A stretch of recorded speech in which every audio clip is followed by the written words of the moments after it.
Hello everyone, ये vision IAS का paper है। टेस्ट पेपर 27 है और फुल लेंथ है टेस्ट पेपर 4।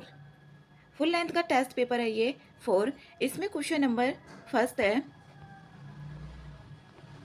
भारत के संदर्भ में कोई कर विधि के प्राधिकार बिना अधिरोपित या संग्रहित नहीं किया जा सकता। यह व्यक्ति को मनमाने कराधान से सुरक्षा प्रदान करता है। यह अधिकार है।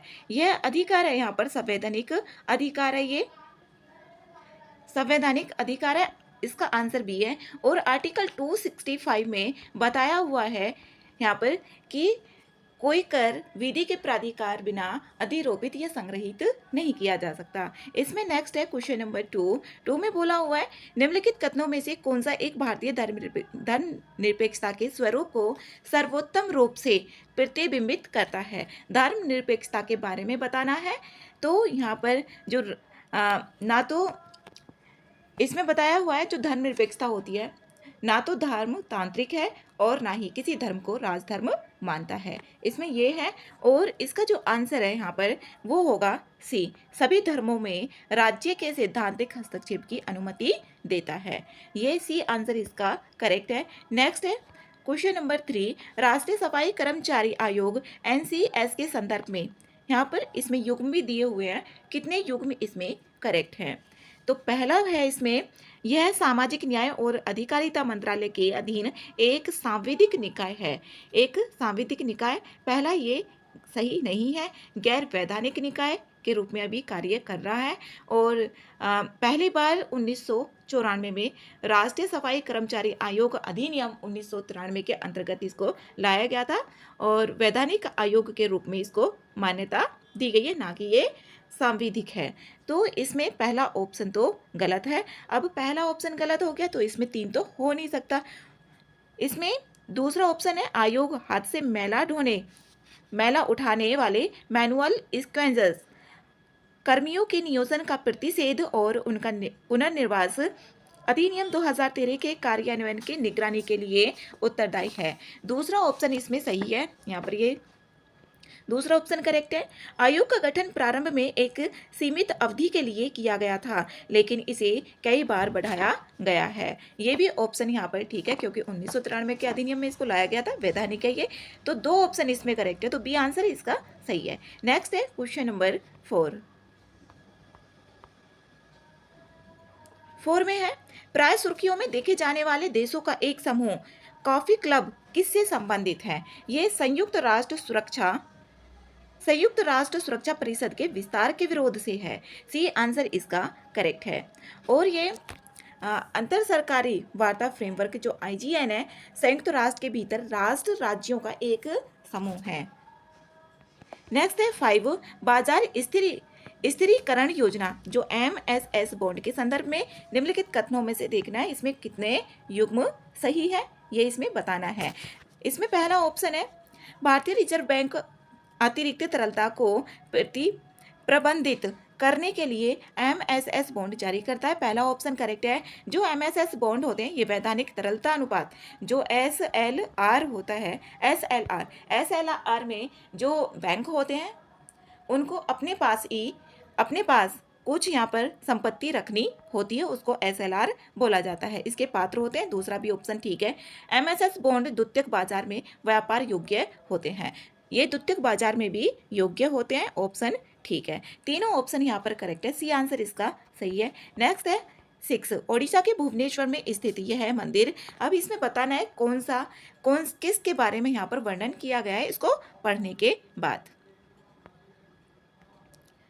ओडिशा के भुवनेश्वर में स्थित यह मंदिर शहर के सबसे प्राचीन और सबसे बड़े मंदिरों में से एक है, जो भगवान शिव को समर्पित है। 11वीं शताब्दी में सोमवंशी राजवंश के राजा ययाति केसरी द्वारा निर्मित यह मंदिर कलिंग स्थापत्य का एक उत्कृष्ट उदाहरण है। यह मंदिर शैववाद और वैष्णववादी परंपराओं का संगम है, मतलब भगवान शिव जी और भगवान विष्णु जी, जहाँ देवता को हर शिव और विष्णु का संयुक्त रूप में पूजा जाता है।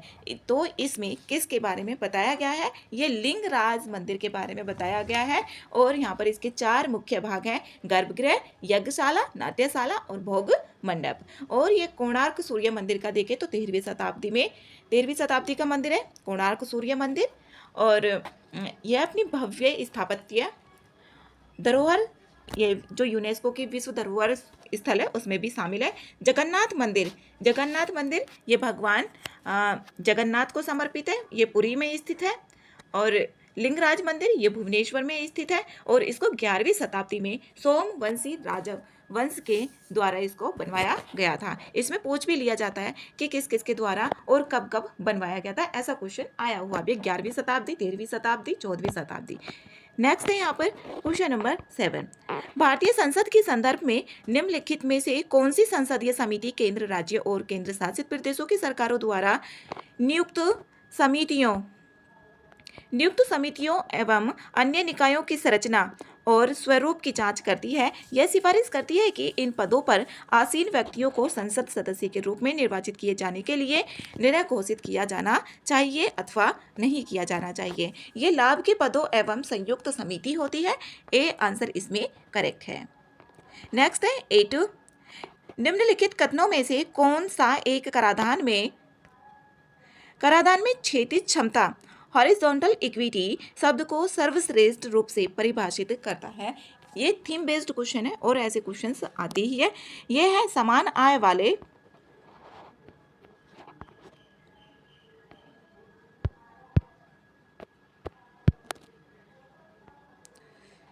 इसमें बोला है यहाँ पर समान आय वाले करदाताओं को समान कर का भुगतान करना चाहिए। इसमें यही है, ए ऑप्शन इसका करेक्ट है, 8 का ए। नेक्स्ट है क्वेश्चन नंबर 9। निम्नलिखित में से कौन से एंटीसेप्टिक यौगिक सामान्यतः मलहम, साबुन और सतह को साफ करने वाले उत्पादों क्लीनर में पाए जाते हैं? इसमें बताना है। इसमें पहला ऑप्शन है आयोडीन, दूसरा ऑप्शन है, पहला ऑप्शन तो ठीक है आयोडीन काम करता है, दूसरा ऑप्शन है क्लोरोक्सीलेनॉल, दूसरा ऑप्शन भी इसमें करेक्ट है। 1 और 2 किस किस में आ रहा है? ये ऑप्शन कट हो गया, ये भी कट हो गया, इसमें भी आ रहा है, इसमें भी आ रहा है। तो 3 और 4 को देखना पड़ेगा। जो हाइड्रोक्लोरिक एसिड है, हाइड्रोक्लोरिक एसिड का इसमें प्रयोग नहीं किया जाता है, ये ऑप्शन गलत है। और बेंजालकोनियम क्लोराइड इसका प्रयोग किया जाता है, जो एंटीसेप्टिक यौगिक होते हैं। तो यहाँ पर 1, 2, 4 बी आंसर इसका करेक्ट है। 9 का आंसर बी है। नेक्स्ट है क्वेश्चन नंबर 10। भारतीय ध्वज संहिता 2002 के अनुसार भारत के राष्ट्रीय ध्वज के संदर्भ में निम्नलिखित कथनों पर विचार करना है और इसमें देखना है कौन से ऑप्शन यहाँ पर सही है। इसमें सही ऑप्शन इसमें बताना है। यह अनन्य रूप से हाथ से काते बुने हुए कपड़े से बना होना चाहिए। इसमें ऐसा तो नहीं है कि सही होना चाहिए।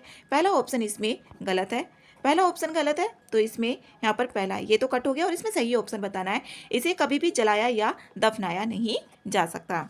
इसमें ऐसा बताया हुआ है, इसमें जो झंडा होगा फट जाए या पुराना हो जाए, इसके लिए भी नियम बनाए गए हैं। जैसे ध्वज को फेंका या अपमानजनक तरीके से नष्ट नहीं किया जाना चाहिए। ऐसा नहीं है कि फटे या पुराने झंडे को एकांत में जला देना चाहिए या किसी ऐसे दूसरे तरीके से नष्ट कर देना चाहिए जिससे तिरंगे की जो तिरंगा है उसकी गरिमा बनी रहे।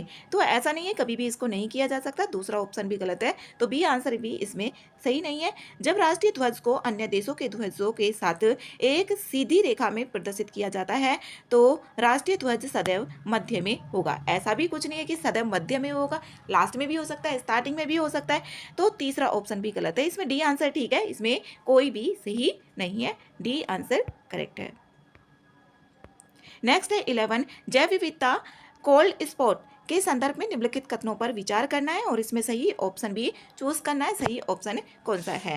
पहला ऑप्शन है ये बिना किसी अद्वितीय वनस्पति जात और प्राणी जात के अपेक्षाकृत निम्न प्रजाति प्रचुरता वाले क्षेत्र होते हैं। पहला ऑप्शन इसमें गलत है। पहला ऑप्शन जो कोल्ड स्पॉट है इसके बारे में यहाँ पर देखना है। इसमें अलग थलग जो स्थिति के कारण अद्वितीय जैव विविधता वाला क्षेत्र होता है, ये जैसे अंटार्कटिका क्षेत्र हो गया और जहाँ पर अत्यधिक ठंड पाई जाती है वहाँ पर हो गया। और इसमें जो जीव जंतु पाए जाएंगे, इसमें शैवाल होते हैं, सूक्ष्म जीव भी होंगे और सील भी होती है, क्रिल भी होती है, पेंगुइन भी होती है।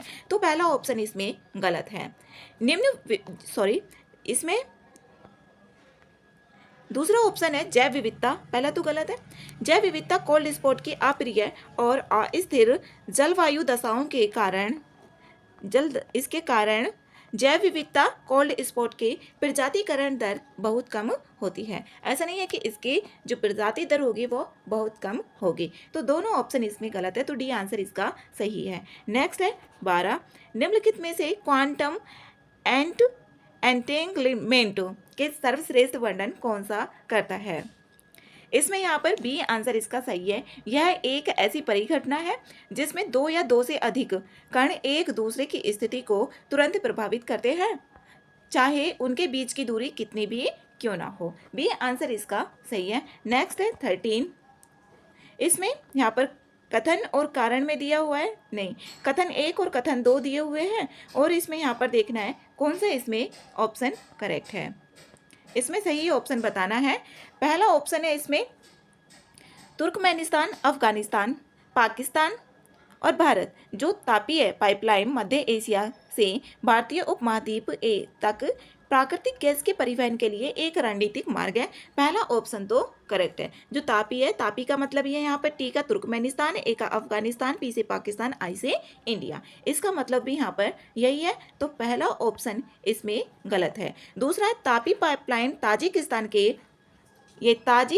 के गैल्किनिस गैस क्षेत्र को भारत के फाजिल्का से जोड़ेगी।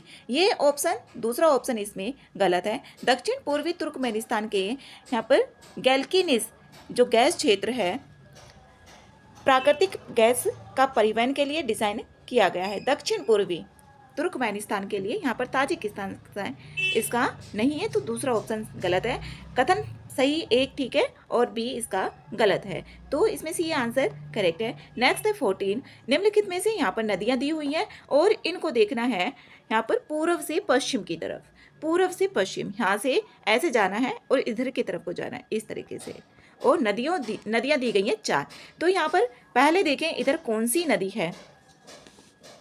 पहले यहाँ पर केन नदी पड़ेगी, इसमें केन नदी, फिर जो पड़ेगी यहाँ पर फिर पड़ेगी बेतवा, चंबल सिंध केन बेतवा है ना, तो पहले इधर केन पड़ेगी और फिर यहाँ पर पड़ेगी बेतवा, और फिर पड़ेगी यहाँ पर सिंध नदी, और ये यमुना की सहायक नदियाँ हैं, और फिर यहाँ पर पड़ेगी ये चंबल नदी। चंबल इधर पड़ जाती है पश्चिम में क्योंकि ये राजस्थान में है। चंबल सिंध केन बेतवा, चंबल सिंध केन बेतवा, बेतवा पहला आ जाती है और केन बाद में आती है, ये है इसमें। तो इसका जो आंसर है वो बी करेक्ट है। इधर से इधर भी कर सकते हैं, पश्चिम से पूर्व की तरफ, फिर उल्टा बताया जा सकता है। नेक्स्ट है यहाँ पर 15, रेडियोधर्मी प्रदूषण के संदर्भ में निम्नलिखित कथनों पर विचार करना है और इसमें देखना है कितने कथन सही हैं यहाँ पर।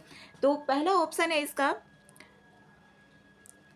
रेडियोधर्मी प्रदूषण केवल मानव जनित स्रोतों के कारण ही उत्पन्न होता है, पहला गलत है, इसमें पहला ऑप्शन गलत है। दूसरा है जेरोडर्मा पिगमेंटोसम रेडियोधर्मी प्रदूषकों के संपर्क के कारण होता है, दूसरा ऑप्शन इसमें करेक्ट है। तीसरा ऑप्शन है रेडियोधर्मी प्रदूषण के प्रभाव को डॉब्सन इकाई में मापा जाता है। जो रेडियोधर्मी होती है इसको डॉब्सन में नहीं नापा जाता, ये मीटर किलोग्राम सेकेंड इकाई ग्रे जो जीवाई होती है उससे इसको मापा जाता है, ना कि डॉब्सन से इसको मापा जाता है। जो ओजोन परत होती है ना उसको नापा जाता है, ना कि इसको।